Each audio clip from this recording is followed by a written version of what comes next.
Praise the Lord. ரோமர் 11:17 பார்க்கும் பொழுது, சில கிளைகள் முறித்து போடப்பட்டிருக்க காட்டொலிவ மரமாகிய நீ அவைகள் இருந்த இடத்தில் ஒட்டி வைக்கப்பட்டு ஒலிவ மரத்தின் வேருக்கும் சாரத்துக்கும் உடன் பங்காளியாய் இருந்தாயானால் என்று சொல்லி நாம் பார்க்கிறோம். வானத்தையும் பூமியையும் மிருகங்களையும் பறவைகளையும் மனிதர்களையும் மரங்கள் செடி கொடிகள் மச்சங்கள் கண்களிலே காண்கிற அத்தனை சிருஷ்டிப்புகளையும் உண்டாக்கினவர் தேவனாகிய கர்த்தர் ஒருவரே என்பதற்கு ஆதாரம் உண்டு.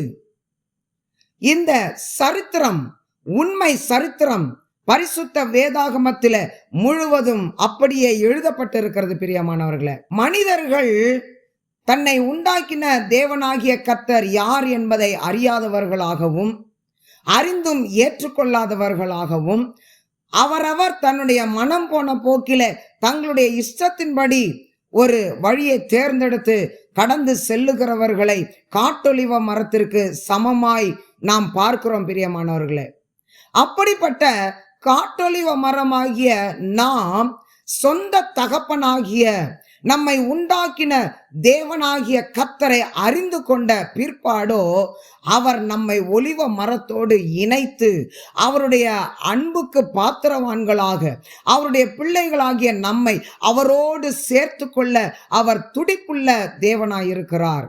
வேதாகமத்துல எரிகோ பட்டணத்துல ராகாப் என்கிற ஒரு ஸ்திரீயை குறித்து நாம் பார்க்கிறோம். இந்த ராகாப் தன்னை உண்டாக்கின சொந்த தகப்பன் தன்னை உண்டாக்கின தேவனை அறியாதிருந்தாள். ஆனால் அவள் அறிந்து கொண்ட பிற்பாடோ யோசுவா 2:11 நீங்கள் எகிப்தில இருந்து புறப்படும் பொழுது உங்களுக்கு முன்பாக சிவந்த சமுத்திரத்தை பிளந்ததும் உங்களுக்கு கர்த்தர் செய்த எல்லாவற்றையும் கேள்விப்பட்டு எங்களுடைய இருதயம் கரைந்து போயிருக்கிறது. உங்கள் தேவனாகிய கர்த்தர் ஒருவரே வானத்தில கீழே பூமியில தேவனானவர் என்று அவள் அறிக்கையிட்டு ஆண்டவரை உறுதியாய் பற்றி பிடித்துக் கொள்ளுகிறாள். காட்டொலிவ மரமாய் இருந்த ராகாபை ஆண்டவர் ஒலிவ மரத்தோடு சேர்க்கிறார். பிரியமானவர்களே, சல்மோன் என்கிற யூதனுக்கு மனைவியாக அவள் கொடுக்கப்படுகிறாள்.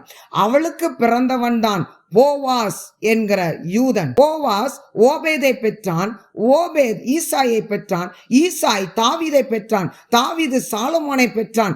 இப்படியாய் மத்தேயு 1 வம்ச வரலாறை கொண்டு நாம் அறிந்து கொள்ளுகிறோம்.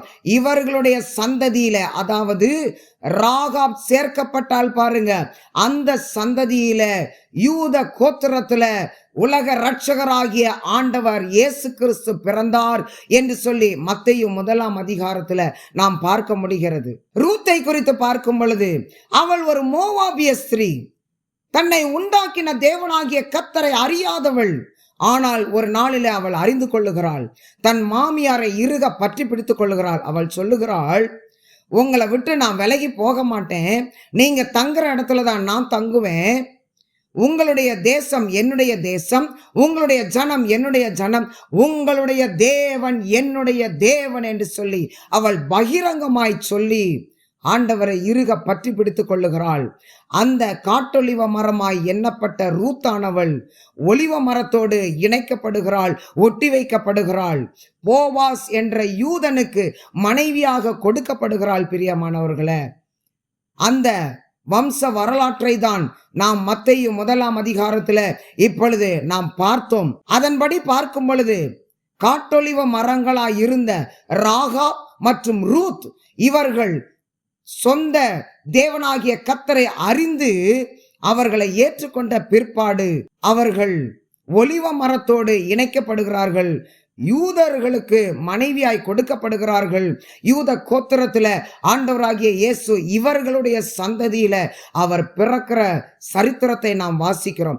நாமும் கூட காட்டொலிவ மரமான நாம் ஒலிவ மரத்தோடு இணைக்கப்படும் பொழுது ஆண்டவர் நம்மை கொண்டும் பெரிய காரியத்தை செய்ய அவர் விரும்புகிறார். நம் மீது அவர் அநேக திட்டங்களை வைத்திருக்கிறார். அந்த திட்டங்கள் எல்லாம் நிறைவேற நம்மை முழுவதும் ஒப்பு கொடுப்போம். பிரியமானவர்களே, ஆண்டவர் நம்மை பயன்படுத்தி அவருடைய நாமத்தை அவர் மகிமைப்படுத்திக் கொள்ளுவார்.